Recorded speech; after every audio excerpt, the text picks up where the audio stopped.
Good evening.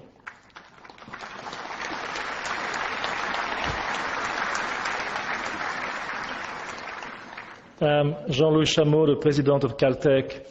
It is my pleasure to welcome all of you tonight for the Lee Dubridge Distinguished Lecture, which, by the way, is not really a lecture. No data slides, no PowerPoint presentations, no jargon. Rather, the format for the evening, and really for all of the Dubridge lectures, is a conversation between a distinguished lecturer and his or her interviewer of choice. Dr. Dubridge was the second president of Caltech, and he held the position for some 22 years. He was a very successful president that most university presidents would aspire to be. He was especially effective at communicating with everyone, students, faculty, trustees, large donors, small donors, the chairman of General Motors, and even the president of the country. I think his talent was linked to the fact that he enjoyed talking to people about science and technology, to talk about the value of basic research and how scientific solutions can help address society's problems, as well as the impact of science and technology on everyday life. He believed in getting a diverse group of people together to discuss those issues. Tonight's presentation is a good example of what he would have enjoyed seeing on the stage of Beckman Auditorium. Before I introduce our two guests, I would like to thank the person who made this event possible, Mr. Peter Kaufman.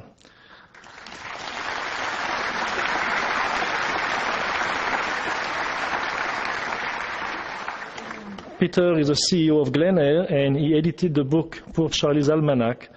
He's a good friend of Charlie Munger, and it is Peter who suggested to him that it would be a good idea for Charlie to give a Dubridge lecture. Then Peter took a very active role in the organization of the lecture and the activities surrounding it. Peter, thank you.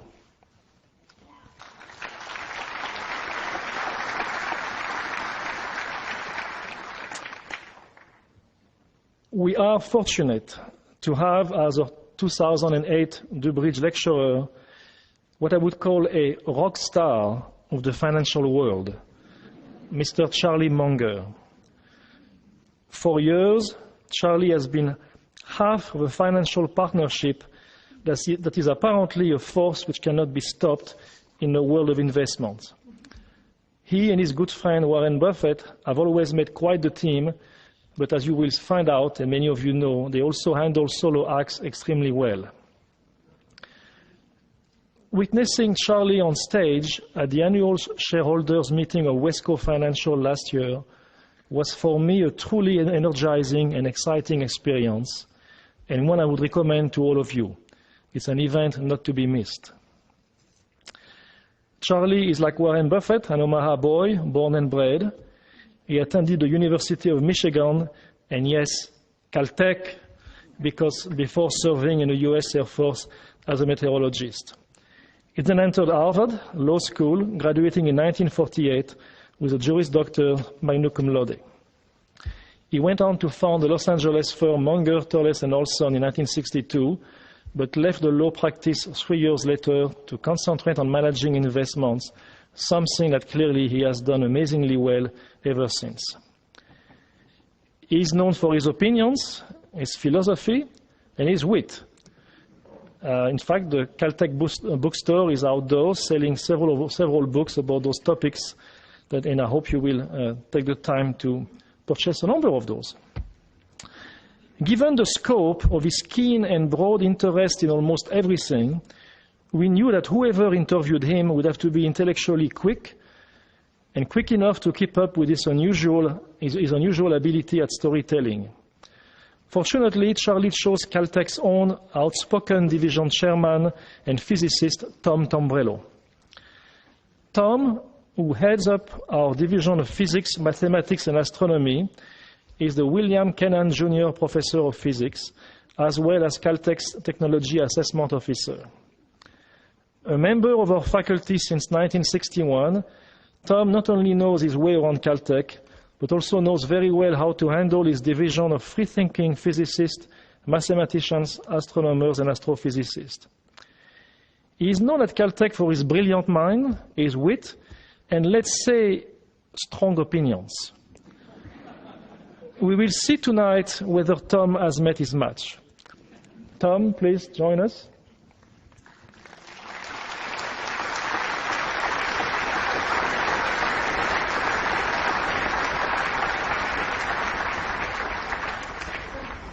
And now it is my great pleasure and honor to welcome our 2008 DuBridge Distinguished Lecturer, Mr. Charlie Munger. Thank you. Thank you.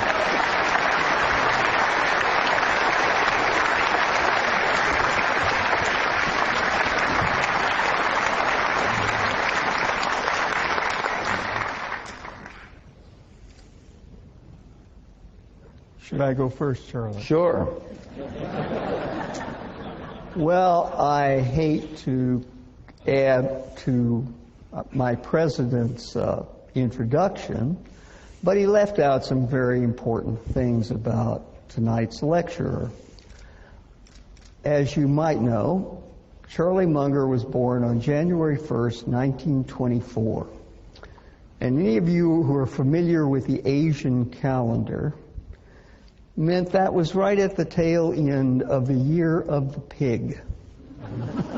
Now, it's well known that people born in the year of the pig are characterized by virility and fertility. Well, 8 children, I guess they got that right. But I decided I needed more information, so this being a modern world, I went to the web and found the world's expert on pigs. Her name is Charlotte. And she had 2 things to say about Charlie. One was terrific, and the other was humble. Now, what is this humble thing? I remember reading Jim Collins' bestseller on business, stressing that leaders in business should have humility. Frank Wells at Disney always said humility is the essence of life. Even President Suharto, among his 3 maxims, one was, don't be arrogant. But if 2 people have a right to a call on infallibility, it's Charlie and Warren. So I guess the first question is, do you 2 manage to keep each other from becoming infallible? Well, we have a lot of fun together, and our work is not really work for that reason. And yes, we take each other down a little bit, and promptly, but we do it in a collegial fashion. We've never had a serious argument in all these years, and of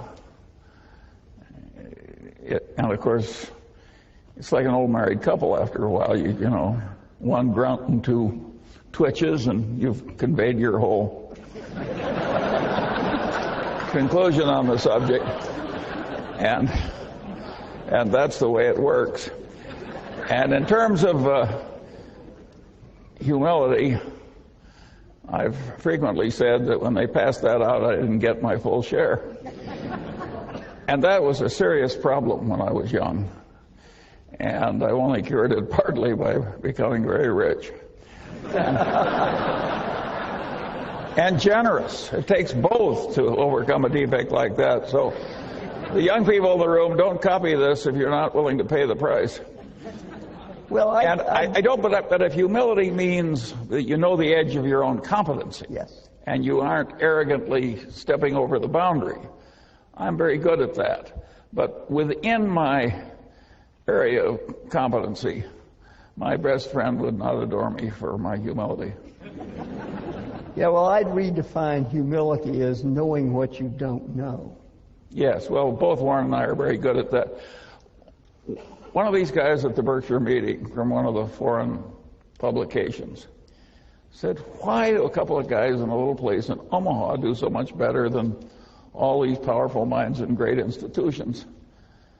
And I said, well, I think Warren and I know the edge of our competency better than other people do. And that's humility in the Tombrello sense, and that is a very important thing to know.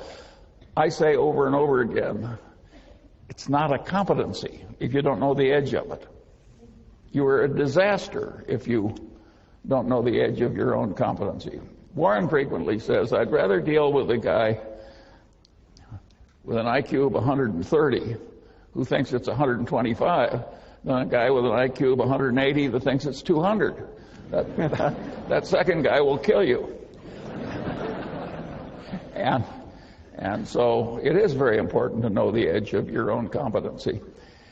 I thought I would speak tonight a little bit on my favorite subject just as a talk, and after that just take questions from Tom of any kind he wants to answer.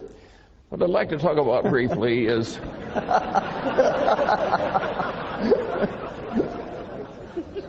you think I'm kidding. And the topic I'd like to talk about briefly is common sense. Which isn't common. Yes.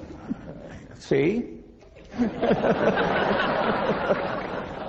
And what people mean when they say a man has common sense is uncommon sense. And usually they don't mean that the man has a narrow little activity he's good at, like knitting sweaters, and he sticks to that. What they mean is a man that can operate over a pretty broad range of human territory without making any big boners. And that is a very important thing to be good at, and the question is how you get it. I was very lucky in my own life because every place I looked, at the pinnacle, there was a guy that was better than I was. And one of my father's best friends was a great surgeon with a vast mechanical ability. And I knew what this man did with his mechanical abilities in inventing all these spreaders and things he used to do his operation, but I would never be as good as he was. And everywhere I looked, there was somebody like that. And there was all this folly out there, and I suddenly realized, if I just avoid all the folly, maybe I can get an advantage without having to be really good at anything. And I kept doing that all my life, and it worked so well that I enjoy sharing it with people like you. It really works to tackle much of life by inversion, where you just twist the thing around backwards and answer it that way. I have to give problems to my children, and once when I had all of them together, I said, well, there's an activity in America. There's a one-on-one tournament, and the national champion became the national champion on two separate occasions, 65 years apart. Name the activity. And 7 of my children could not remotely do it. The 8th is a PhD physicist, and he did it very quickly. And what he did was he just turned it around. He says, it cannot be athletic. And he realized that no 85-year-old was ever going to win an athletic thing with the neurological and other deteriorations that are so evident tonight on the stage.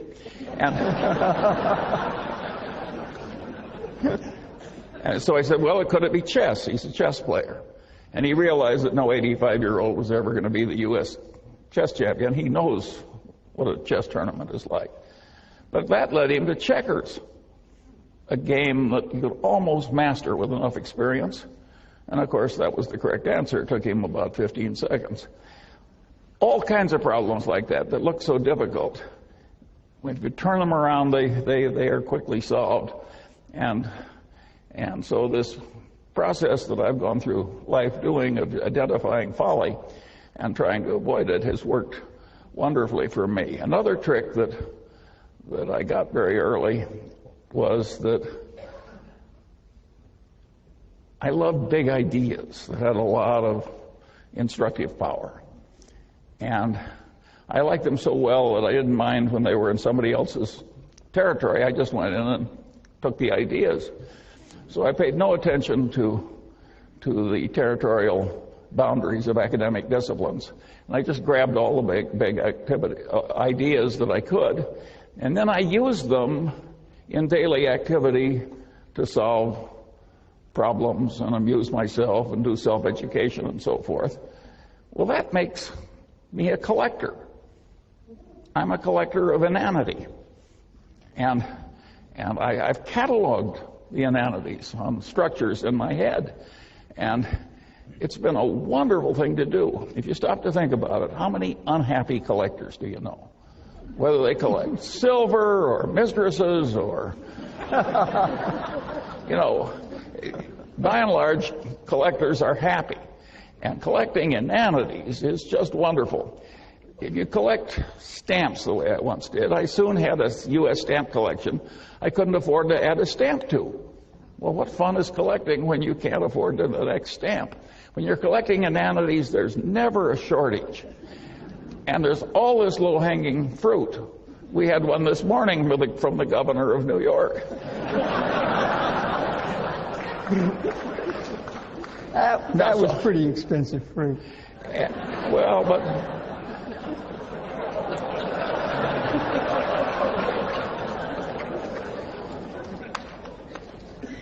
and so this is just a wonderful activity, and it's amused me and instructed me all my life. And another thing that I got into when I did that was to be very interested in seeing how these ideas interplayed together. There's not big academic reward or worldly reward for integrating one discipline for a strange discipline with a strange discipline that's not your own. So if you do it in your head, you're in a territory without much competition. Warren always says you should take the high road in life because it's less crowded. And this is a less crowded mental road in life, and it really works. And of course, when you do that, you get into issues where ideas are in conflict. And of course, it demands synthesis. Well, a lot of people, when they see a demand for synthesis, immediately retreat into whatever orthodoxy they came from. That's not the Munger. If there's two big, powerful ideas and there's a terrible tension between them and synthesis is demanded, I look it up if I can, and if I can't look it up, I try and figure it out. And if I have a poor approximation, I use that for a few years until it gets better. I got another idea that was very useful. I always liked Occam's razor. Now, that is a wonderful way to think. You can argue that Einstein's whole career was just a marvelous demonstration of Occam's razor. E equals mc squared is a pretty damn simple idea, but think of the power of it. And then Einstein developed, some people say, a counter-corollary to Occam's razor. This may be apocryphal because I've never seen it in any original source I trusted, but I've seen Einstein quoted with this observation over and over again. Everything should be made as simple as possible, but no more simple. Well, if Einstein didn't say it, he should have said it, because this is a very sound idea. I later developed a supplement to that corollary. And my supplement to Einstein's corollary was that, about Occam's razor, was in messy social science, if the result you're observing is a Lollapalooza, look for a confluence of multiple causes, multiple forces operating in the same direction. I got to that idea when I was trying to explain to myself how the Moonies were able to get some student to come out for a weekend in the country. And at the end of the weekend, the guy was a brainwashed zombie who was the slave of some megalomaniac nutcase for the rest of his paltry life. And this is obviously a Lollapalooza result, and so I looked in academia for an easy, correct answer to this, and of course I didn't find it. I finally stumbled across a popular book done by some psychiatrist founded by the Rockefellers, who had studied the last work of Pavlov. And Pavlov had these dogs in these cages, and when the Leningrad flood came in 1920, it went right up to the dogs' noses, and they damn near drowned and died, but didn't, and the stress was perfectly horrible. And they'd all been conditioned to have these dog personalities, and when the waters receded, the personalities had reversed. Well, Pavlov, being a great science, spent the rest of his life giving nervous breakdowns to dogs and trying to reverse those breakdowns. And this is not pretty reading, but it was very instructive.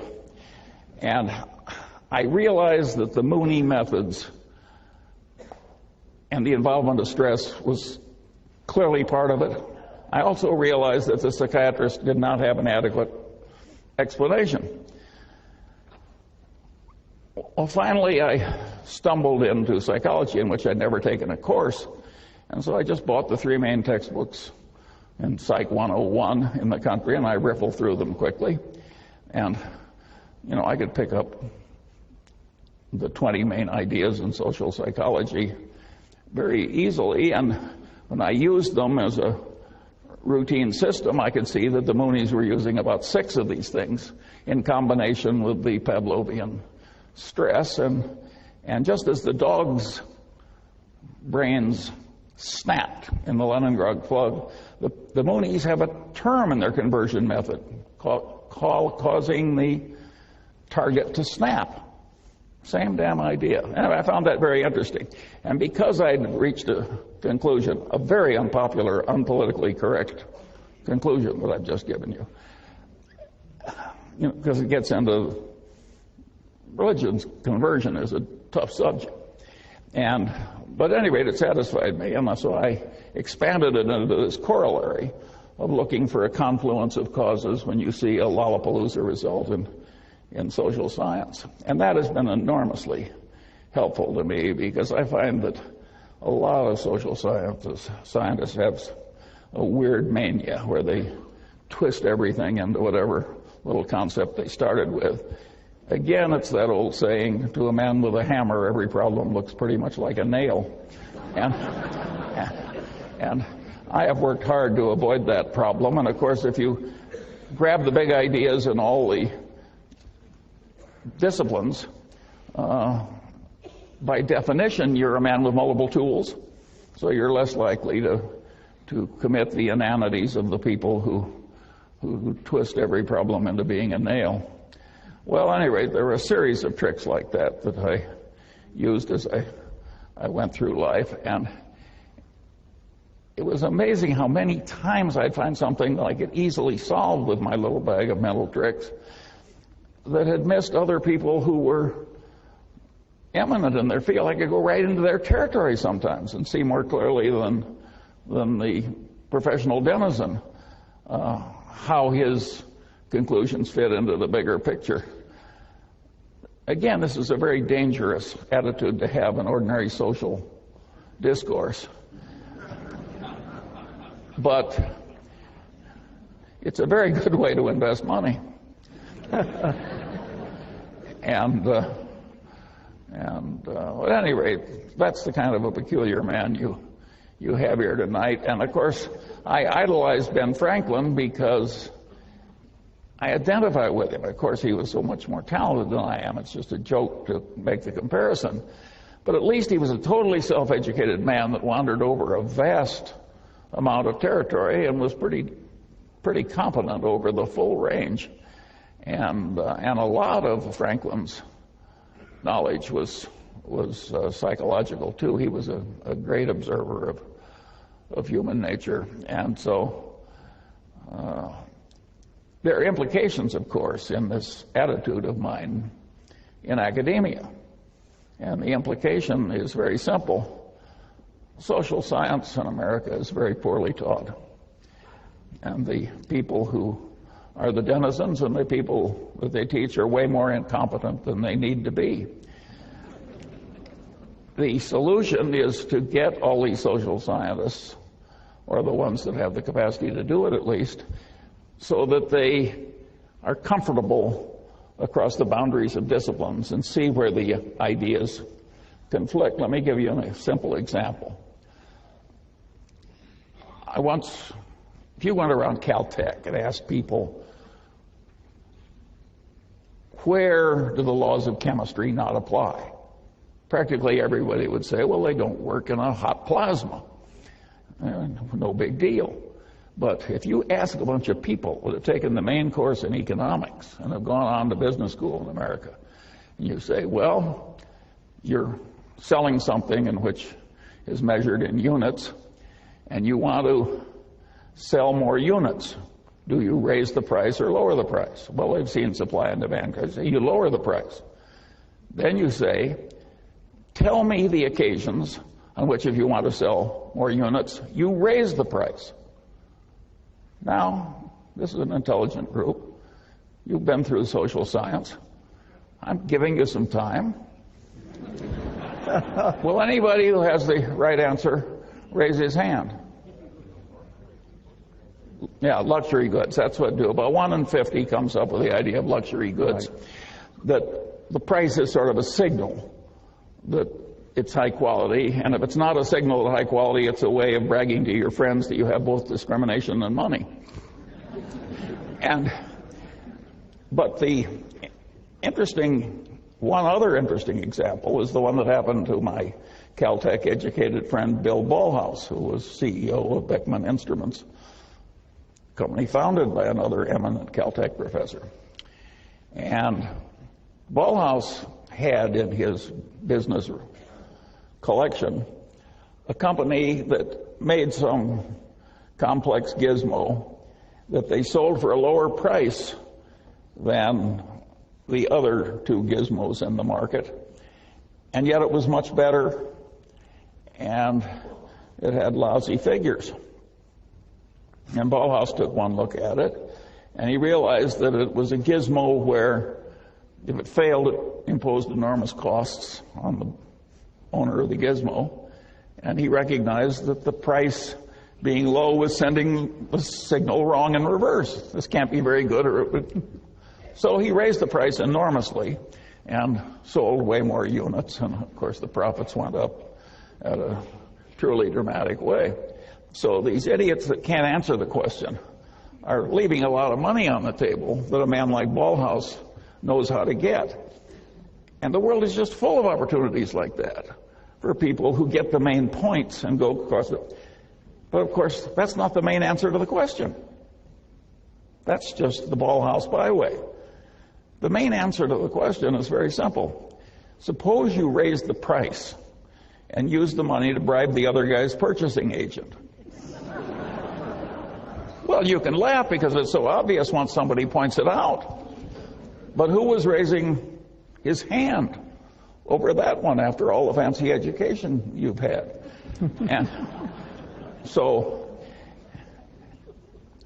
And the kissing cousin of that direct bribery of the other guy's purchasing agent, that's the way title insurance is sold in America. That's the way load mutual funds are sold in America. That's the way a certain amount of defense contracting has been done or attempted to be done. It's a huge, important part of capitalistic life, that business of raising the price and using the money to enhance sales. And of course, there are legitimate ways to do it too, like legitimate information through advertising or otherwise. But there's a lot of illegitimate use of increased price to increase sales, and that's a big part of the capitalist condition. And if you don't have a brain that automatically has these things pop into it, you haven't really assimilated social science correctly. What good does it do to be able to pass a test parroting back to the professor what he told you? Well, that'll get you an academic label, but it won't get you the many millions of dollars Ballhaus made by raising the price, and it won't get you really fabulous investment results in life if it takes some imagination. If you don't see how all these things work and how they interplay. And of course, the way to get that competency, like any other competency, is to adopt the necessary elements and practice using it over a considerable period of time and a considerable area of complexity. And now, get to a really interesting question.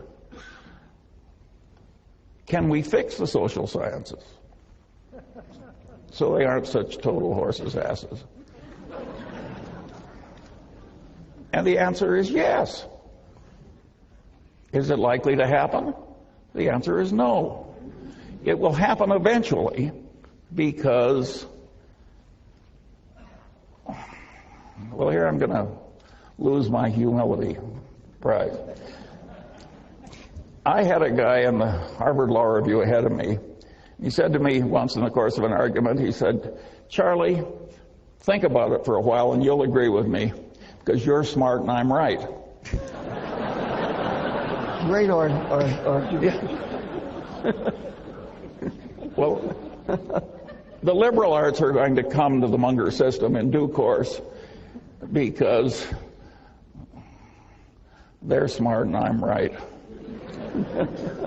It can be done better, but it can't be done better with a crazy reward system that allows people to be as silly as they are in many departments. I always liked the story of P.J. O'Rourke, who said, you know, he says, the last communist dictator of Albania was a pure communist. And he finally threw out the Russian embassy because they'd lost the pure faith. And then he kicked out the Chinese communists because they'd lost the pure faith. And he said, finally, he was only comfortable with two places in the world. One was the communist dictator of North Korea, and the other was the English department at Yale.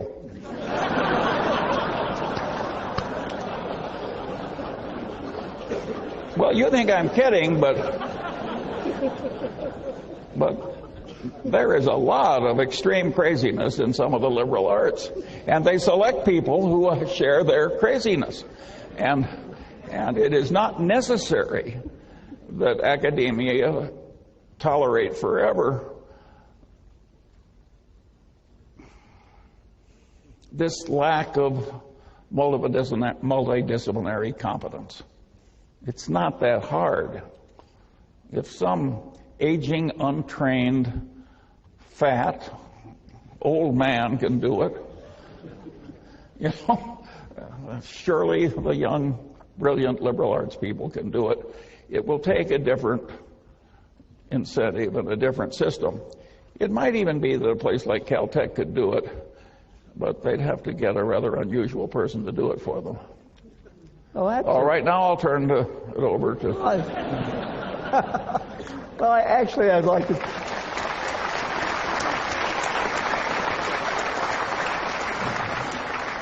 I'd like to comment on your last thing, because there's this old story, which is a reincarnation story, which if you are a very moral economist and you die, you get to come back as a physicist.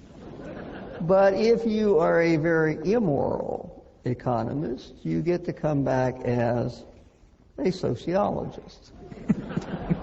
And the story actually has some truth to it, because we're talking about the degree of linearity.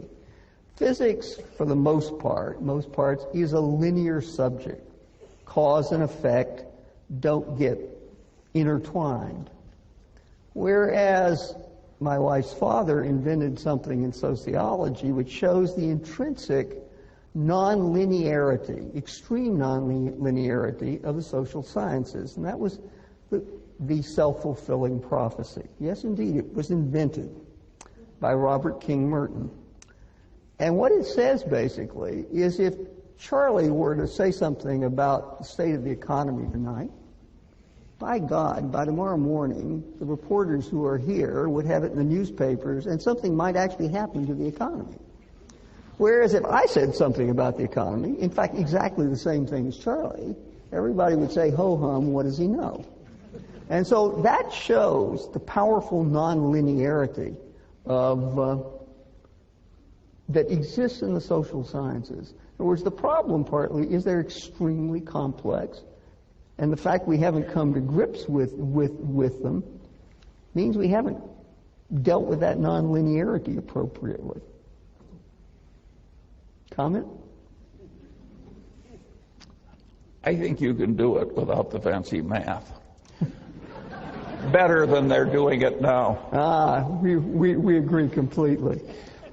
Now, I want to cite the example of another great Caltech man. When I was at Caltech, right across the court was Thomas Hunt Morgan. Mm-hmm. And I always thought the faint odor that I smelled was his damn fruit flies. And later, I started paying the research expenses of an ecologist, Garrett Hardin, whom I really liked. And he had trained here at Caltech under Thomas Hunt Morgan. And he told me something about Morgan that really fascinated me. He said that in that day when they didn't have computers and when the main calculating device was the Frieden calculator, everybody in Caltech had endless Frieden calculators except Morgan. And he pretty well banned the Frieden calculator from the biology department. And when they said, "Why are you doing this?" he said, I'm like a gold miner in 1849, and I can walk along the banks of the river, and I can use organized common sense and pick up these enormous nuggets of pure gold. And as long as I can do that, I'm going to use my scant resources to pick up all this gold, and I'm not going to revert to any placer mining, sifting the statistics for faint traces of something. And I love that because that's what I've done with my life. I just picked up the obvious things that were on the riverbank with organized common sense, and I'm glad to quit claim that placer mining to people who like a lot of boring gravel sifting. So I think that a lot of the people who are trying to fix the social sciences will make it worse by going into these very involved computations because they get into math very soon that they can't handle. And they're walking right by great boulders of gold on their way to this non-productive math. This is not an intelligent way to go at the problem. Yeah, well, that's something you've talked about earlier, this attempt at false precision. Terrible. Warren and I always say, we cite Keynes. Better to be roughly right than precisely wrong. Right. We see over and over again people who know how to use these computers now. And there's a big complicated problem with multiple inputs. Some of it can be carefully measured and some can't.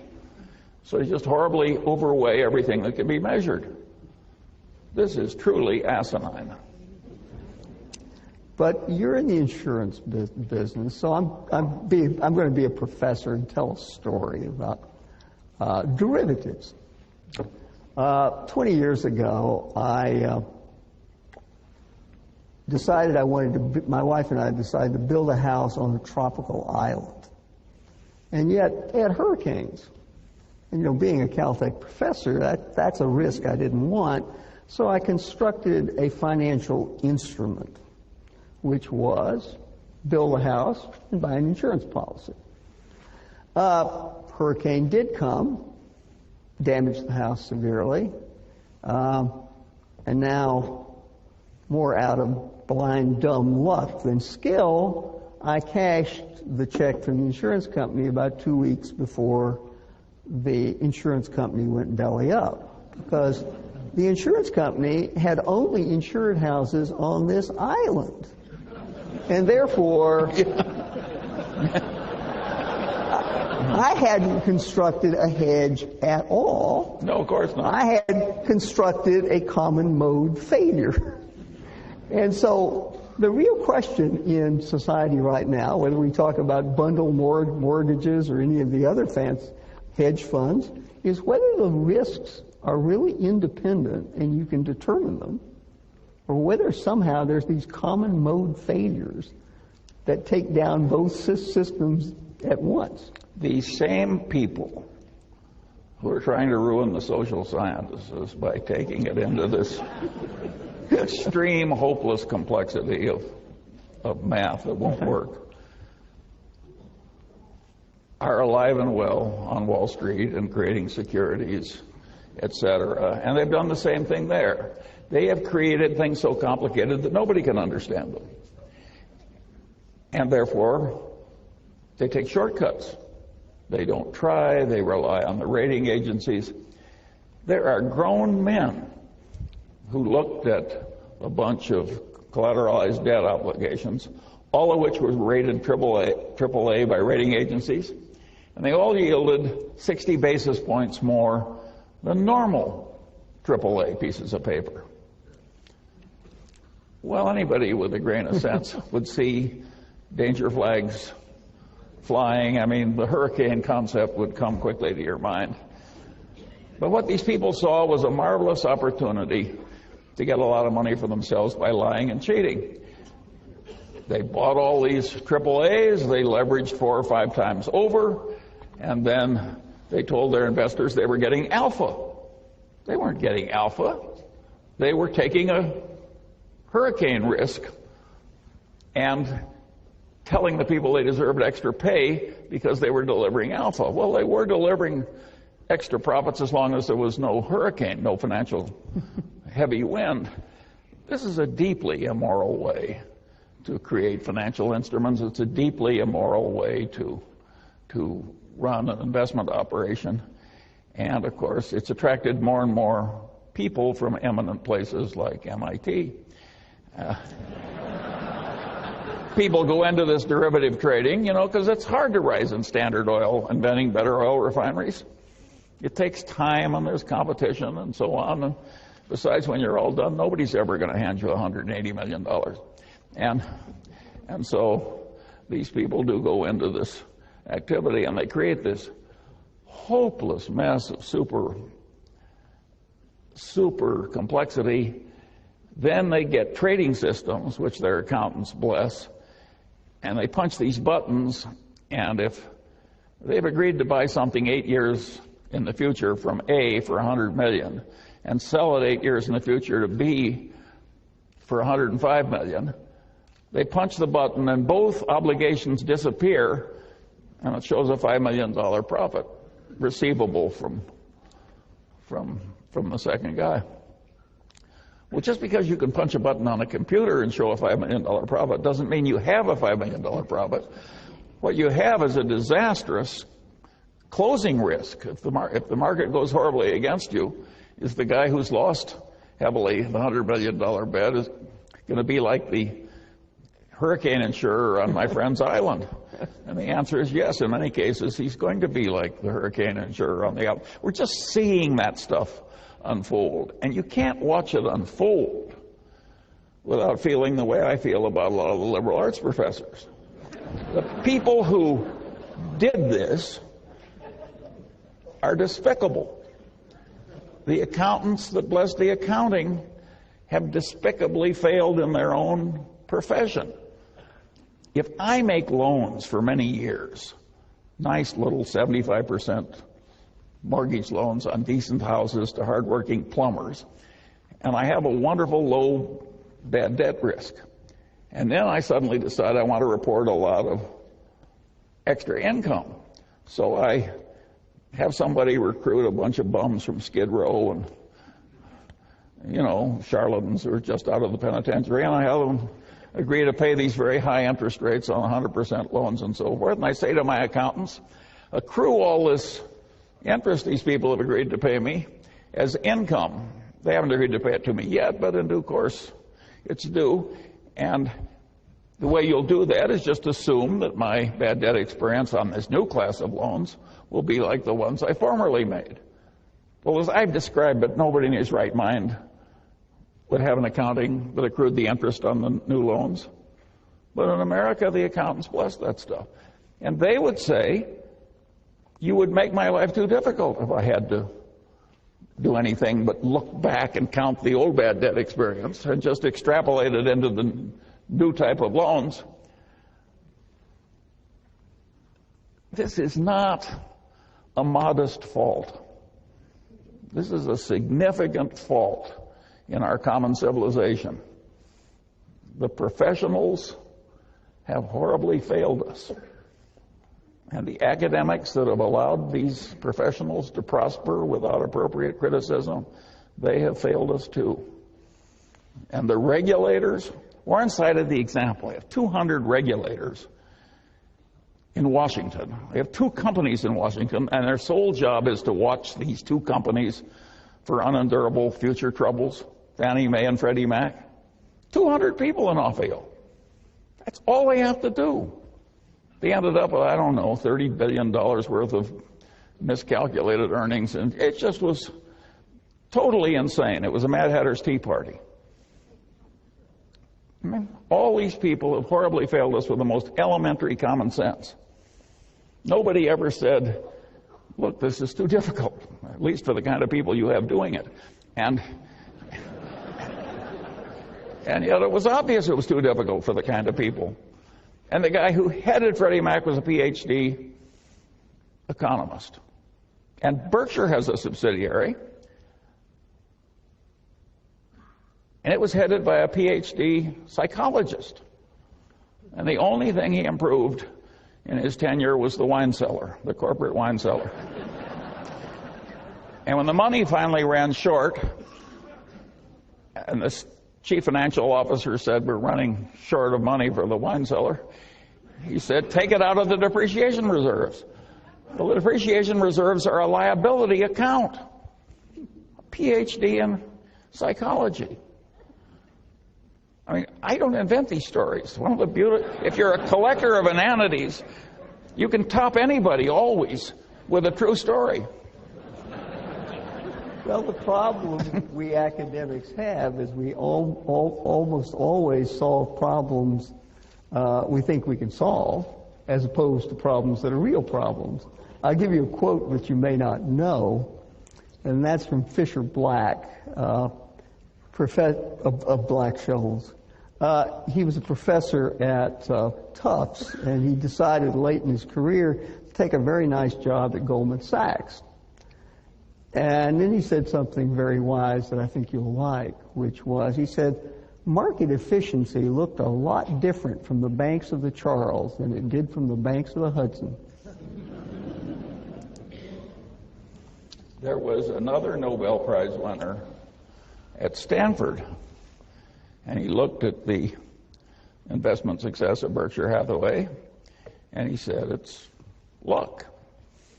He said, it's, you know, if enough monkeys are flipping coins, some guy will win 2 or 3 times in a row. And there's a name for this in academia, it's sigmas. So we were a 1 sigma event, and then we were a 2 sigma event, and then we were a 3 sigma. We get to 3 sigmas. This is really unlikely. Yes. He got to 6 sigmas of luck to explain Berkshire Hathaway. At that time, the audience was laughing so hard that he stopped doing it. But that was the only thing that stopped him. He would be at 9 sigmas by now. Which would happen about once in the history of the universe. Yes. We can't let you get away from an educational institution without talking about education. Caltech is a small manufacturing operation. We take raw material that we get from the high schools and we turn it into a product. Now, I'd like to say we don't make Chevrolets at Caltech. We make Formula Ones. But we are dependent on the quality of what comes in because we have to work with it. And what we work with is what comes out of the educational system in the United States. And I have some opinions, but I want to hear your opinions about what's happened to one of the best lower-level educational systems in the world over the last, say, 40 years. Well, of course, the educational system failed horribly in the central parts of the big cities. And the price that our civilization will pay for that failure is really huge. And of course, it has multiple causes. Of course, it's going to be harder to raise schools when the more competent people flee to the suburbs, and the central city gets lower and lower average quality because all the successful people are leaving. The same thing happened in Germany. When they partitioned Germany, there was a period when anybody could get out, and 5 million of the most competent people in East Germany went west. Well, now what's left is the worst 17 million out of 22, and they've got a communist system. Well, of course they get an awful result. If you cull all the best people out and turn the rest into communists, it's not going to create a wonderful result. I mean, imagine arranging so that Germans are no damn good. I mean, this is really hard to do. But so something like that happened, and it was a huge mistake. And what he's complaining, by the way, about are marvelous people. It's just that they're not Tombrellos, because how many of those are there? But Caltech gets marvelous people, and the average quality of the entering freshman at Caltech is simply marvelous. And the average quality of the institution, in terms of the way the professors, the administration, and everything behave, is wonderful. And the asininity around Caltech is way low for a human institution. And if any of us had no friends or family left, and we were thinking, what are we going to do with our worldly goods when we have to part with them? I don't know about you, but I wouldn't have a better candidate than Caltech. I'd have way more confidence in it than I would have in say, an elite Ivy League school. I think they're pretty good too, but I think Caltech would be more reliably sensible and more reliably ethical than the other places. And so Caltech is a very remarkable place, and you shouldn't judge the world by Caltech. This is way better than normal. And you have to understand where the man's coming from. Most of our students volunteered to come here. Charlie was drafted, sent here. So he was not a volunteer. He was a draftee. And he learned to be a weatherman. So if you think he knows which way the wind is blowing, he has a degree in it. By the way, that's an interesting subject. Because I was going to do this, I looked at the ordinary meteorological text, like Meteorology 101 is now taught in America, and I compared it to what I knew after getting what was then a graduate degree at Caltech. And you can't believe how much they've figured out in those 60 years. I mean, it's just unbelievable how much better it is. And of course, they've got better measurements and they got moving diagrams. The physics is better. You'd think we would have known everything about the phase changes of water by the time I was at Caltech. There's a lot we didn't know. How can they not know the phase changes of water? Tom will know.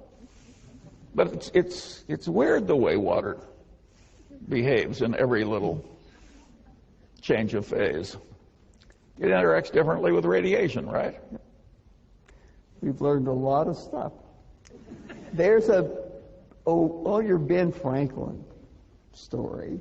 I was listening to the Saturday noon broadcast of the Metropolitan Opera. How many of you listened last week? Yeah. Lucia de Lammermoor. But in the last part of the opera, there's a very eerie piece from the orchestra. You know what instrument it was? The glass harmonica, invented by Benjamin Franklin. So there was a man who really understood all sorts of things, from bifocals to very interesting musical instruments. Self-taught, he played 4 different musical instruments. It's just a casual. He had a broad range.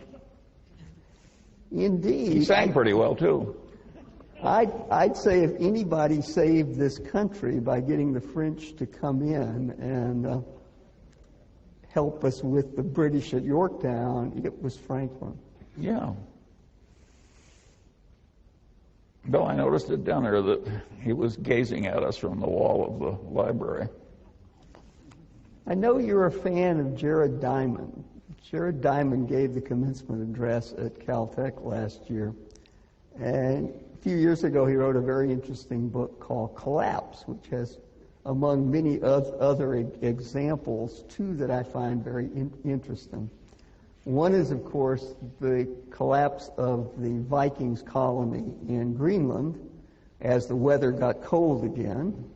The Eskimos who'd come in from the north, of course, didn't notice it. They were eating seafood.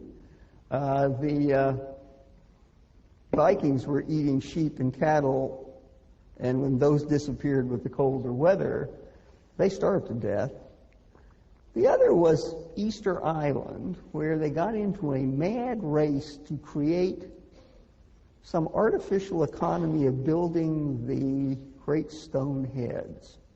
And of course destroyed the ecology of the island and ultimately themselves. I thought, that can never happen now. So I have to tell a story from about 30 years ago when I was still consulting at Los Alamos, and a friend of mine worked in something called X Division, where they made things called thermonuclear bombs. And we were having a conversation about the competition. And this conversation went on for a while, and he kept saying, you know, we've got to keep ahead of these guys. They are really giving us a bad time, and we can't keep up with them. And, you know, after a little while, I said, you know, this doesn't sound like the Soviet Union. He said, Soviet Union? Those guys don't build anything we care about. We're talking about Livermore. And so there we were in a mad race, using up the country's treasure in a wild attempt to keep up with ourselves, building the equivalent of stone heads.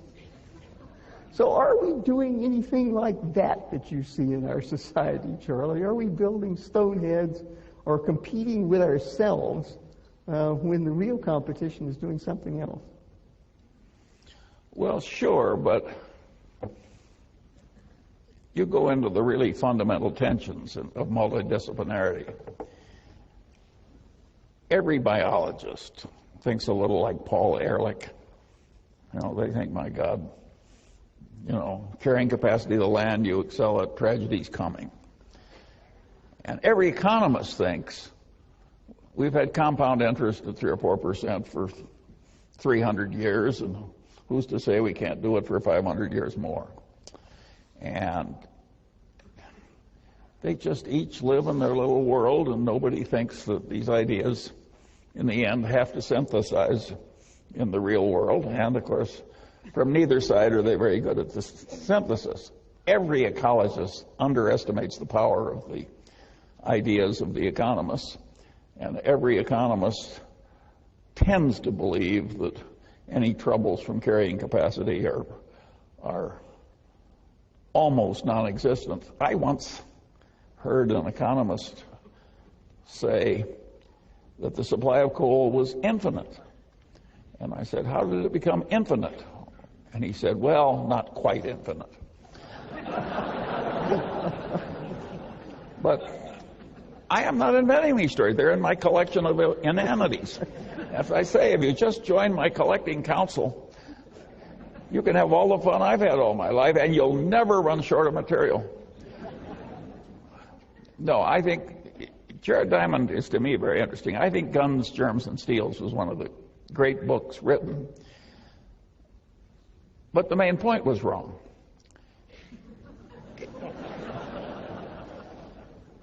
Jared really believes that the people in New Guinea were just like a bunch of literate Jews in Berlin in 1890, except that they wore loincloths and were illiterate. But that's a delusion. The genetic evolution continues to work after you get a civilization, and man's breeding patterns will reinforce it. will reinforce and accelerate and change. But the genetic evolution doesn't go away, and it's really stepped up. That's why all these dogs are so different when they're all descendants of the wolf. I mean, what you can do to change nature when you start breeding with some selectivity, and so anyway, I can understand why he was wrong on that, because he lives in academia and it's not politically correct to accept there could ever be any genetic difference between individuals. If you notice that Zulus are taller than pygmies, they just look at you like you're spat in the fireplace. And it's a social error. But they don't say that they're exactly the same height. They just look at you with detestation. But the truth of the matter is that part of the problem of the United States is that we are now competing with some people who have some considerable genetic advantages over us. They're called Chinese. I don't know why the Chinese, mired in a Malthusian trap and under an idiotic system of government,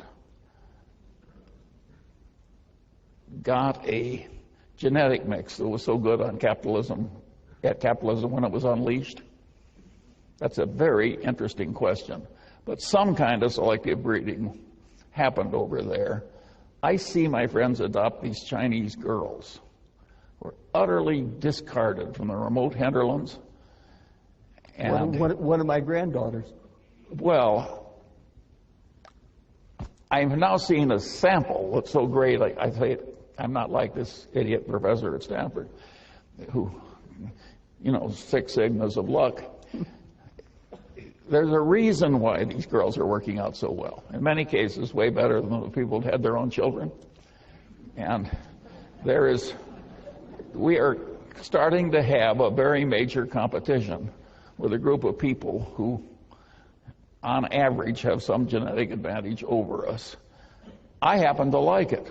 If the Chinese displace the Mungers, some of whom are here tonight, my attitude is bon voyage.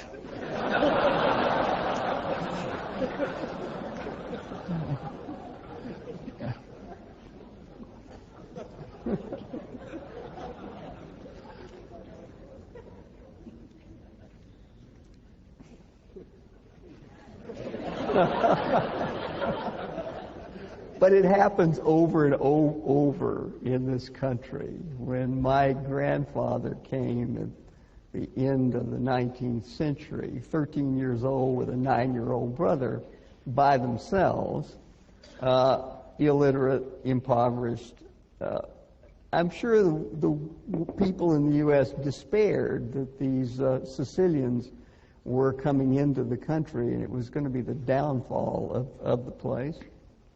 Of course, maybe it was. But they did survive, and they did bring their parents and their younger siblings over. And so each generation seems to have absolute despair at the people coming in, but they save us. I call this the vampire economy, that the U.S. lives on the fresh blood of immigrants. And each group gets replaced by another group. Yeah. But I think we could safely take in a whole lot of Sicilians, and we'd get about the standard number of Tombrellos. But if we try that with the Chinese, we'll get way above a standard number. Of course. You got it. The Sicilian blood has run thin. We need to be replaced by something better. No, I don't say it isn't a tough blood. I just say that I don't think we'd get more physicists out of Sicily than we. Which reminds me of one of my favorite true stories. When Shockley was at his craziest, he tried to recruit all these Nobel laureates to donate their sperm so that the next generation could have the advantage of all this selective breeding.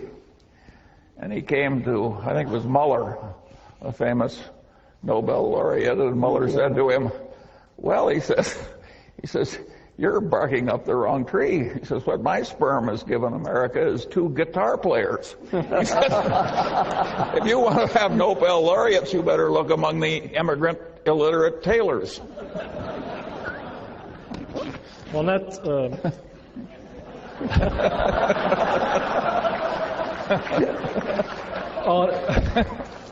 on that note, I would like to thank Tom and Charlie for a very entertaining first part to our program. So, thank you for the first part. And now we would like to allow some time for some of you to ask questions. There are a number of microphones which are in the hallways here, and you should come to the mic and mention who you are and ask only one question very briefly. And from Charlie. Charlie, I would have to tell you, I have to say that we have at Caltech a large number of physical scientists, life scientists, engineers. We also have a few social scientists. So there may be a few questions here from our social scientists. Go ahead. Hi, Mr. Munger. Whitney Tilson, a Berkshire shareholder from New York. Usually at the Wesco meeting, I ask you a business-related question. We're not at a Wesco meeting, not a business meeting. So let me ask you a political question. Last night, I was at the dinner in Omaha that Warren hosted for the DNC, raising money for the Democratic Party. And there he gave a very eloquent... I'm very sorry to hear that. Well...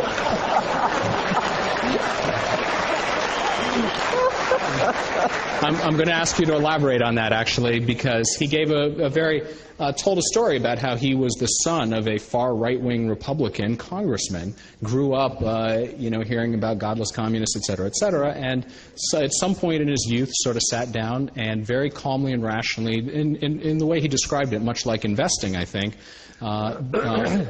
thought about, laid out his worldview, what he thought was important, et cetera, and made a rational, unemotional decision that, the Democratic Party is right for me.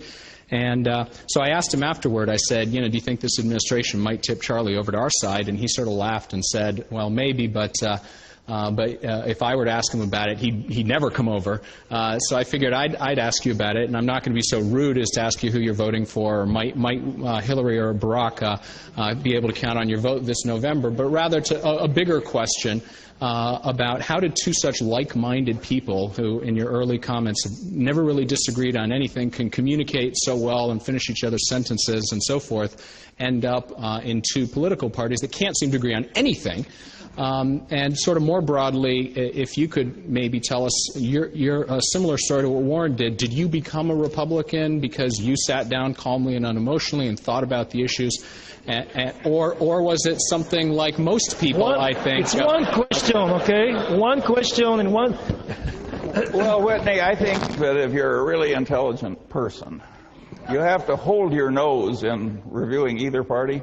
Yes.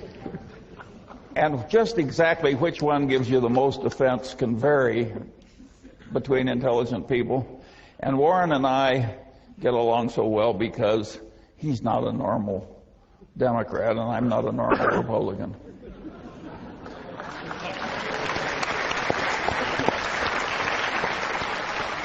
Go ahead.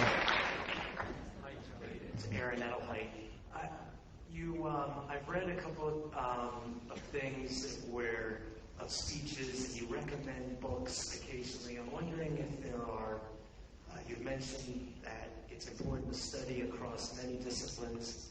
Are there a couple of books, 3 or 4 on your mind, that you'd recommend, ones that you've recently read, or ones that would help in what you've talked about? I'm going to duck that here because I've got a crowd of cult members at the Berkshire Hathaway meeting coming, and that's where I'll do that one.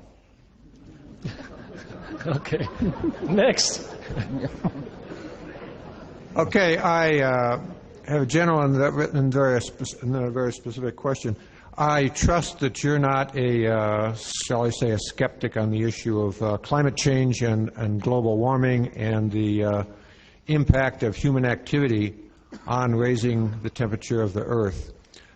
Specifically, what do you feel is the responsibility of corporations, if any, to deal with that issue within investments you hold, as opposed to maybe making charitable contributions to deal with it? Specifically, for example, Pacific Corp is owned by Berkshire Hathaway. It is proposing several coal-burning power plants in the Southwest, and also there's a question of dams on the Klamath River in northwestern California. Do you believe that Pacific Corp has a social responsibility to address this issue of global warming, or do you believe it's better off if the corporations maximize their income and then set up foundations to remediate social problems? Yeah. Well, I'm not going to speak for Pacific Corp, which has its own executives that are more expert in these areas, and it's their responsibility under the Berkshire system, which involves delegation just short of abdication. And but on global warming, I can give you an easy answer.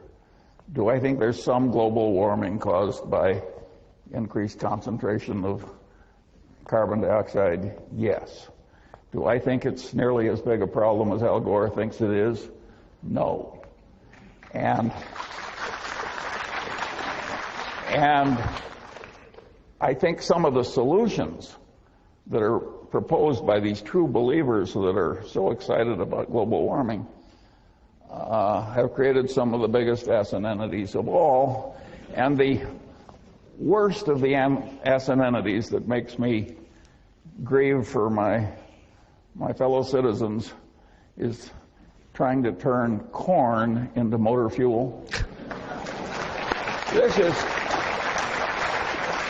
This is one of the world's stupidest ideas. And it involves partly something you would agree with. In figuring the cost of the corn, they don't count anything for the topsoil that's lost with every corn crop, which any ecologist would care about terribly. So the whole thing is just asinine. It shows how this true believer stuff, which gets onto a cult-like mania, can cause terrible failures of cognition, like turning corn into motor fuel. I mean, it is really crazy, and it's a disgrace. It's not. It's really awful, and so we want to beware getting too influenced by these people who obsess on this one issue.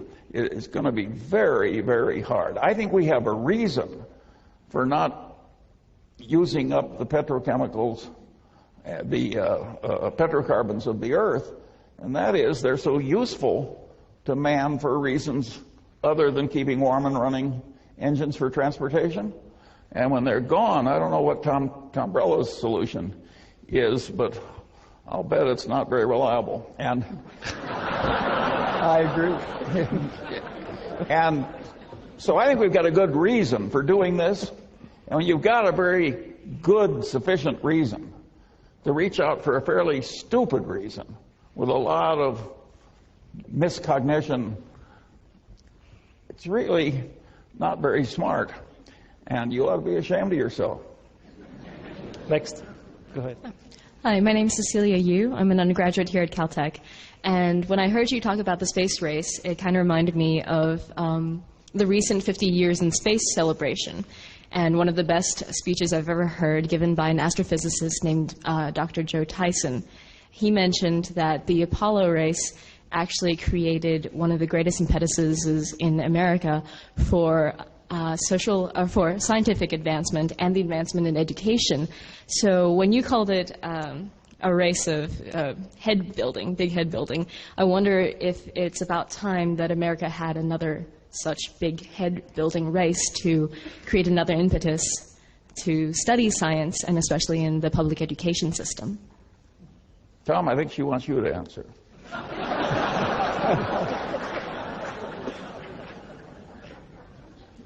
Well, I'll be happy to, but I'm probably even more opinionated than Charlie.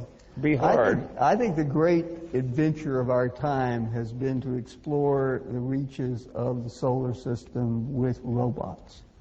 That the robots can go there, they're not affected by radiation, they're not affected, and they last forever. Voyager was launched before you were born, and it's still out there exploring the edge of the solar system. There are lots of places that our machines can go and tell us what the adventure is, and we don't have to send men to do it. Frankly, I think it's a bit like building those stone heads on Easter Island. You can see why I asked for Tom Tombrello to be here. It diffuses the natural antagonism. Go ahead. David Winters. You've got a negative Lollapalooza effect in financial markets today, Charlie. Any thoughts on how this plays out? Well, when it's this bad, I think there will be some reaction and some change in practice and some change in laws. And if we don't get changes in laws, they'll change the labels. When they reinvent CDOs, they'll have some different name. They have poisoned that name permanently. And but I think the lessons are just unbelievably important. Advanced civilization did not need this much mess. We didn't need this much lying. We did not need this much crazy, envy-driven pursuit of unreasonable gains with no conceivable social contribution. This was not a pretty scene, and yet it was something like the South Sea Bubble. As long as it was going on, when nobody wanted anybody to criticize the party, and no. So I think there will be changes. Do I anticipate great wisdom from our legislative class? I hope not. Well, they gave us the problem in the first place. I mean, they repealed. Let's take the simple little subject of margin requirements. In the 20s, we had a great mess caused by 90% loans against stock and rampant speculation and so on. So they passed tough rules giving the Federal Reserve the right to control margins, which they did for a long time. And the banks had to apply it. There was none of this crazy credit when I was young. If you wanted to buy securities frequently, you had to put up 50%, sometimes 75%, sometimes 100% of the price of the security. Fade in, fade out. The class that was going to make money out of running derivative exchanges and all kinds of things, option exchanges, wanted the equivalent of a new gambling parlor where they could be the croupier. And so they talked up a lot of free market economic ideas and said, after all, liquid markets, capitalism, we have to, and they created derivative markets which totally obsoleted the margin requirements that had been part of the American regulatory scene. Human nature needs margin requirements, just as it needs restrictions on selling heroin to 14-year-olds. And our legislative class, item by item, repealed all that stuff. And once it started making money, they just multiplied it. And then they got into systems where the clearance is a huge problem. And we're starting to see that now in some of these obligations, where you can have the contract, but the contract can't clear. The other guy's not good for it. The procedures are not proper. It's like his insurance company that insured against hurricanes until it came to the island where they wrote the insurance. It's like what I call the accounting for Berkshire's derivative book. It's a new class of asset entitled good until reached for. By the way, it was $400 million that the accountants blessed. But when we reached for it, it just went to mist. I don't think that you should have a lot of assets on your books that are in the category good until reached for. Anyway, this thing just morphed into this diseased outcome, and so it's hard to predict what the legislative reaction will be. I think we've created such a vested interest now in all the people that profit from this stuff that I don't think we're going back to margin requirements, and I don't think we're going to get rid of all these stock option exchanges. I knew we never needed them. Warren went and testified before Congress that we didn't need this stuff. He was a solitary voice. Well, this one man was down there saying, what do we need option exchanges for? But it didn't work then, and I don't think it'll work now. It's really quite sad what happened. You would like to feel that, as Tennyson said, that the thoughts of men are widened with the process of the suns. Why do we have to repeat the same old follies over and over again in a thin disguise? But evidently we do. My friend Garrett Hardin, wonderful man, another Caltech trained man, he used to say, if Aristotle were alive, he would be a very grumpy old man. Because he would have seen the same damn mistakes made over and over and over again. And that may be some of the problem with me.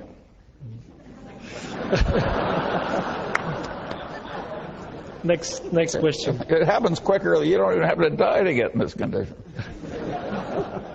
Hi, my name is Brett Herkenhoff. Yeah. I wanted to know what you think the most important career or academic experience a young person could get today would be to become a great investor in the future.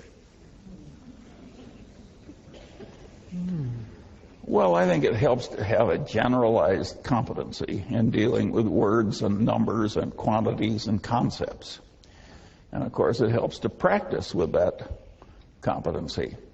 And then, if you collect follies the way I do and stay away from the follies,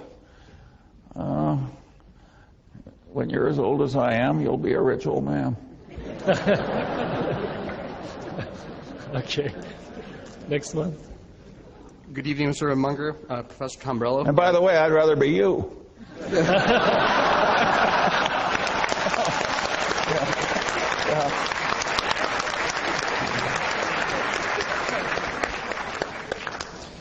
My name is Dennis Armani. I graduated from Caltech 3 years ago, and now I'm a proud employee of Glen Eyre. Pierre Kaufman's my boss's boss's boss. So, my question to you this evening is that when I started Caltech in 2000, got my PhD and now work, it went from never really hearing about China to now the United States has to pack up its bags and just say we're done. Why is it such that whenever the United States, or why is it so easy to write off such a great country all of a sudden? Oh, I'm not writing off the country. I'm not saying necessarily you, but it seems like the world in general just says we're... No. I'm just recognizing reality that a new competitive force has come into the game that's hard to handle. You don't write off the country if you're a very good golfer and Tiger Woods comes along. This is a very talented collection of people, and if they keep going, the competition is going to be very tough. Berkshire goes out of its way not to compete with these people head on.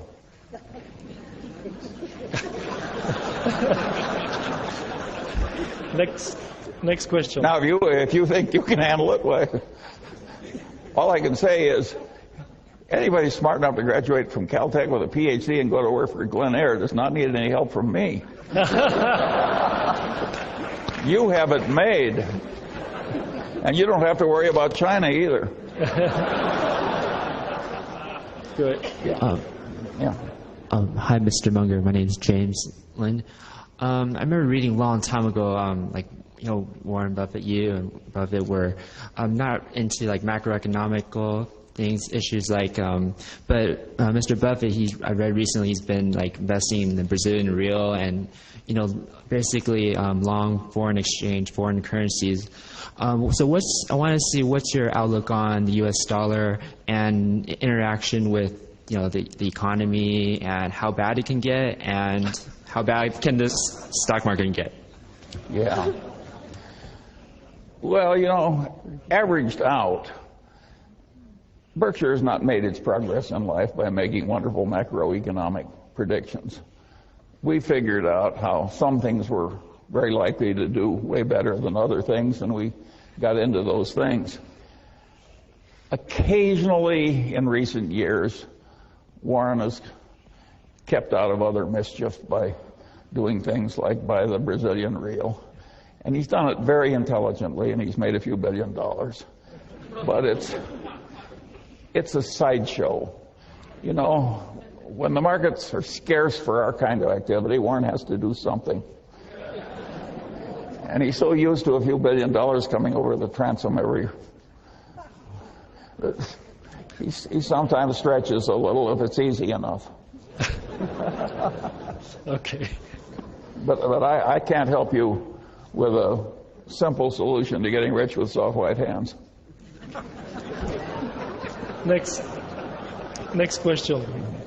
Hi, my name is Helen Lee. I'm a Caltech undergrad here, and as Caltech undergraduate education goes, we learn things from math and physics to chemistry, biology, all the sciences that you can imagine.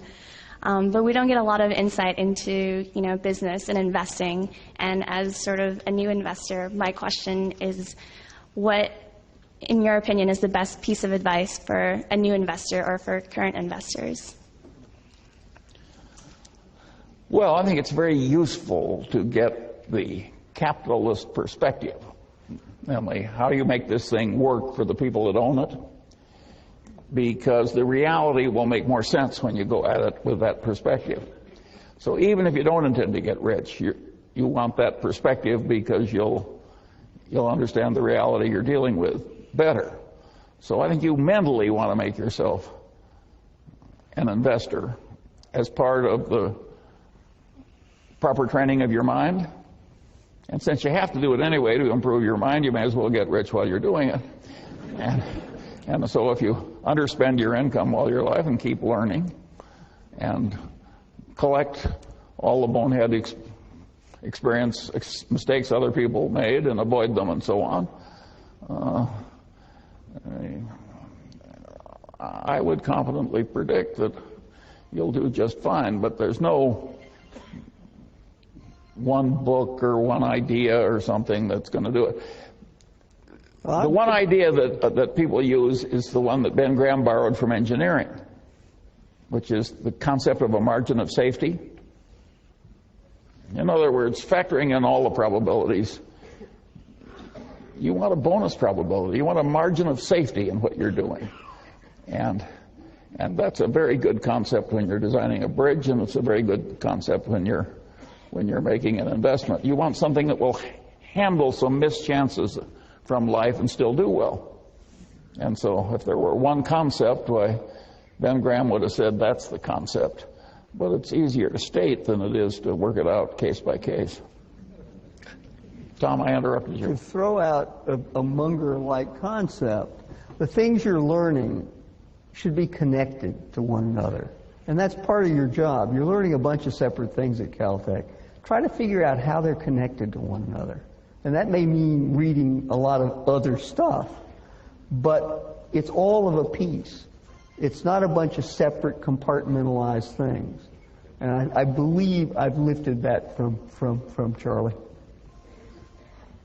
Yeah, but all this stuff is really quite obvious. That's it. And yet most people don't really know it in a way where they can use it, which is a very interesting educational problem.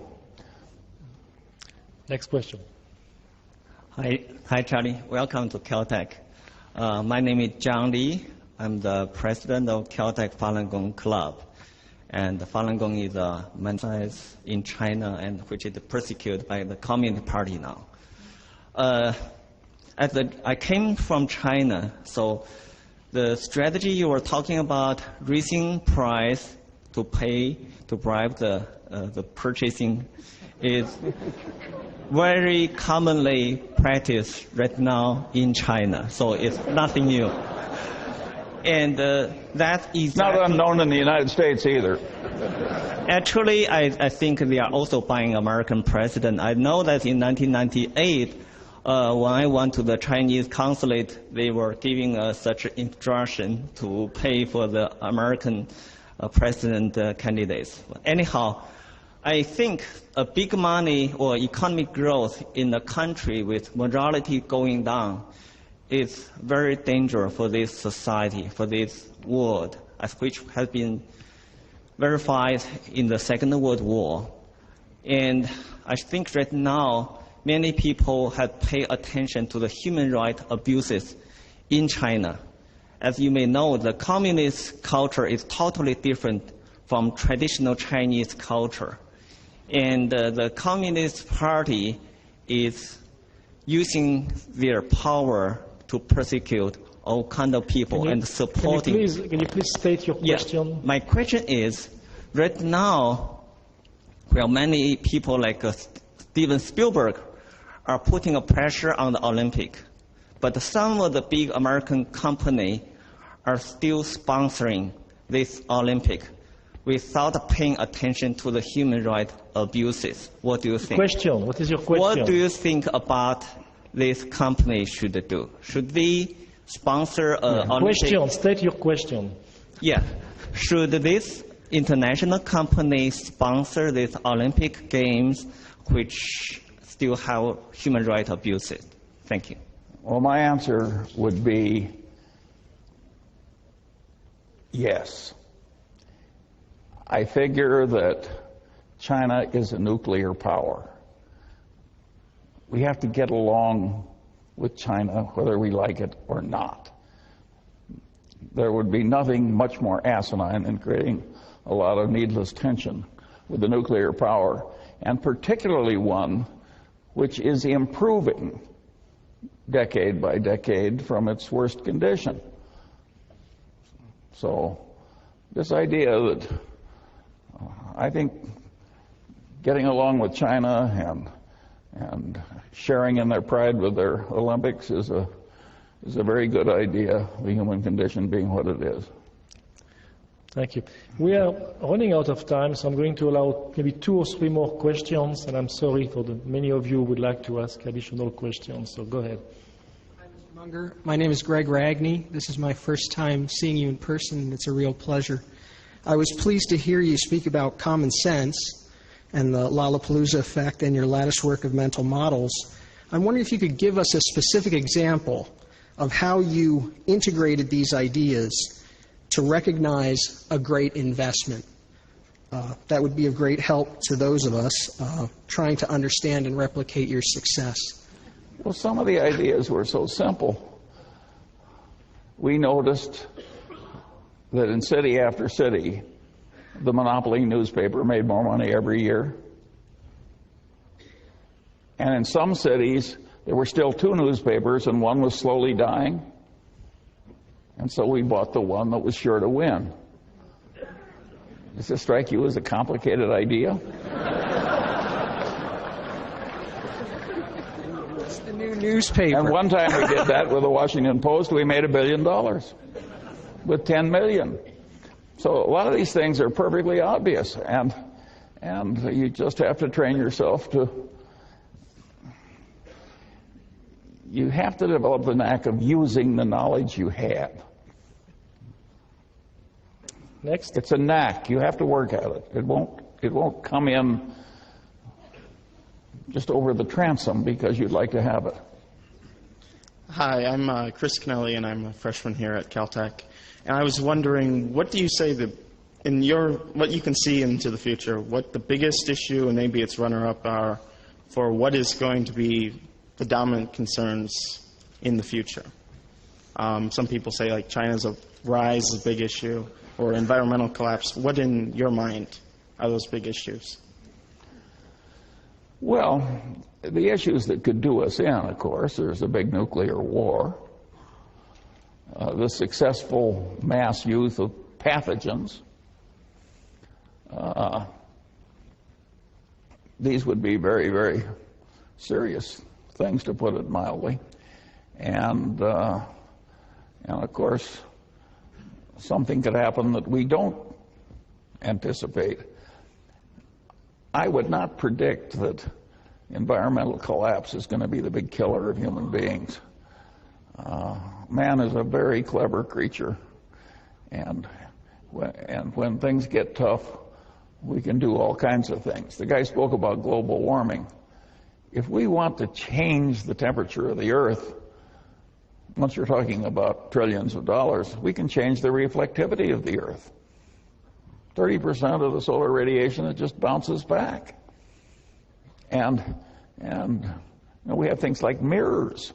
The difference in reflectivity between a really good snowfield and a black body is the difference between 95% and zero in terms of reflectivity.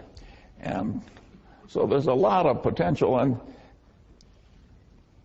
And the guy who I remember first suggesting changing the reflectivity of the Earth was John von Neumann.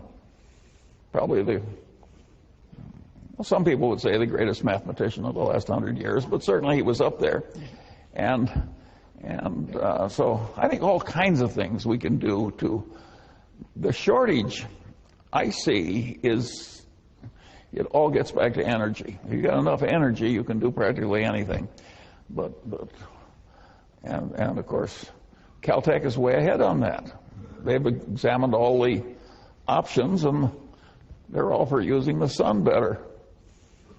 That's the correct answer. And I think man will be clever enough to do it, and if he doesn't like the temperature of the Earth, I think man will be clever enough to change it. And so I don't have the environmental terror a lot of people do. And that's from a man that gets very nervous on the way we treat cows. I do not like the fact that the average dairy cow in the United States is kept pregnant by artificial insemination 270 days a year. I suspect that many hormones in the milk is not a good idea. Now, I don't know whether it is or not. But I know enough to raise my eyebrows. So I think there are all kinds of things that we will learn to change. And by the way, that may be one of them. So I think man will be clever enough to avoid the worst of the environmental troubles. Whether man will avoid the other troubles, I'm way more negative. I think the folly of man is up to some pretty extreme things. Imagine Adolf Hitler taking over a civilized country like Germany. And he could have won. I mean, to some extent, we were quite lucky in that war. When I went into the Army in January of 1943, a year after Pearl Harbor, I was drilling in the mud with wooden guns. I mean, we were very lucky that we had all these oceans and that we broke their codes and we had these wonderful scientists and that Hitler kicked out all the brilliant Jews. We just had a lot of good fortune. And the next time we may not be so lucky. So I would argue that the next time we should be wiser. Okay, next question. Good evening, Mr. Munger. My name is Mike McGowan. I live in Pasadena. I'm a Wesco and a Berkshire shareholder. The fellow about one ahead of me asked my question and you answered it. So I'm kind of rephrase it. You've spent a really interesting life looking for the truth in a number of situations and then have acted upon it, whereas other folks in Wall Street and in academia and in other cultures seem to, even if they see the truth, they don't follow it. They find it easier or what have you to follow their fellows in doing this. What is it that you've done that you could suggest or that seems to be a model for these guys kind of discarding the opinions of their fellows and pursuing something that would really be, as you said, developing the knack for this? I think to some extent I was naturally disrespectful of the received wisdom, and I wanted to figure it out better. And I think to some extent that was an inherited disposition. And I turned what many people would regard that horrible lemon into lemonade.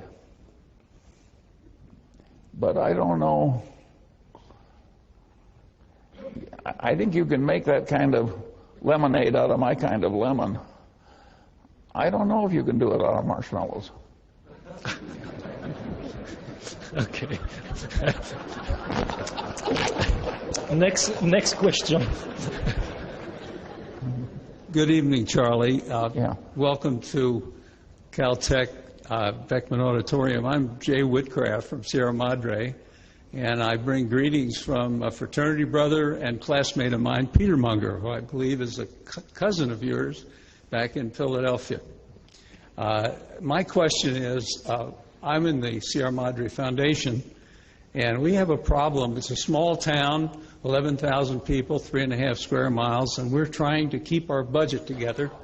And because of a cutback in taxes that we used to get from the state, we're hurting for money. And I wondered if you have any suggestions as how our city could help us, or how our foundation could help the city do better with our budget. Well, lots of luck. Fixing the reactions of politicians in government to deal responsibly with financial problems. This is a big order. And I think you'd have way better chance of doing it in Sierra Madre than we do in Los Angeles.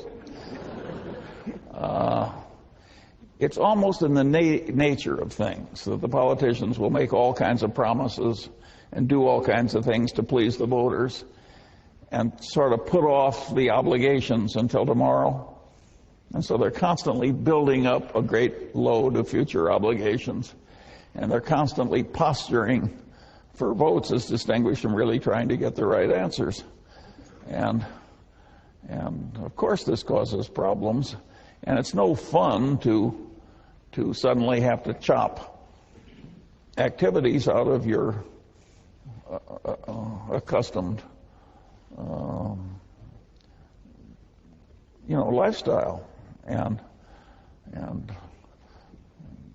I solved the problem for myself in my own way, and I'm afraid I'm going to have to leave you with the problems of Sierra Madre. Final question. You upheld Benjamin Franklin repeatedly for his ability to master many disciplines, and you spoke a lot about the humanities and social sciences and Wall Street. I'm exactly half your age, and just in my lifetime, I've noticed a big shift in the incentive structures and everything from university admission to youth sports as well as the workplace in rewarding specialization. Do you think that, is there any alternative way that you can think of to reward multidisciplinary success as opposed to the very high degrees of specialization that seem to be what gain people status and financial reward? Well, of course, we should have high degrees of specialization. And if you get a nice little cancer in some ghastly place, you will not want a guy that really understands Proust. You know,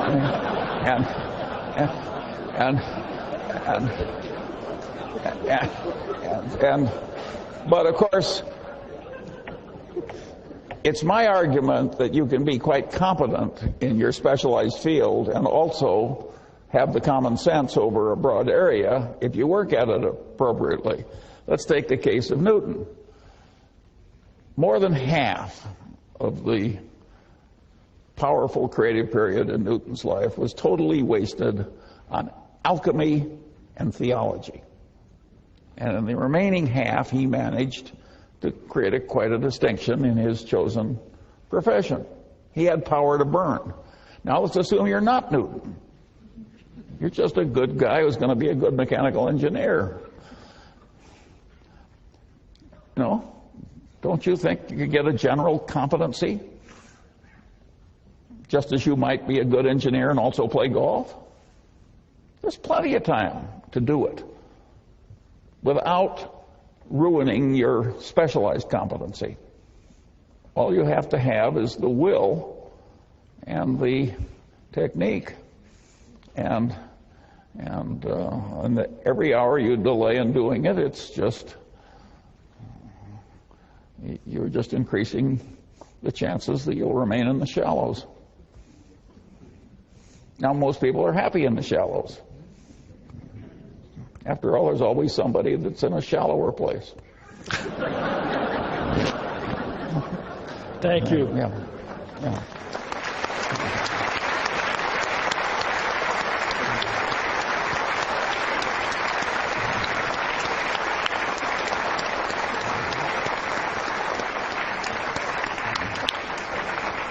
I would like to thank all of you for joining us this evening. I believe it was an exciting discussion, and I enjoyed it very much myself. I'm sure you did. Before we leave for the evening, I would like to present Charlie with a very small token of our appreciation for his presentation today. Thank you.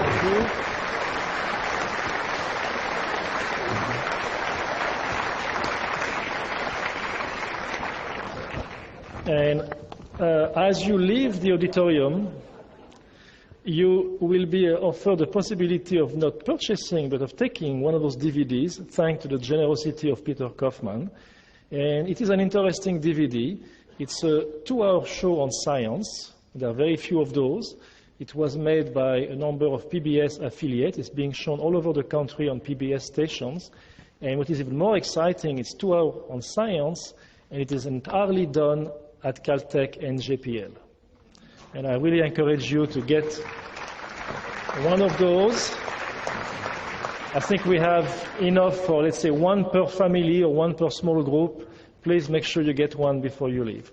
And join me again in thanking Charlie Munger and Tom Tombrello for the delightful evening.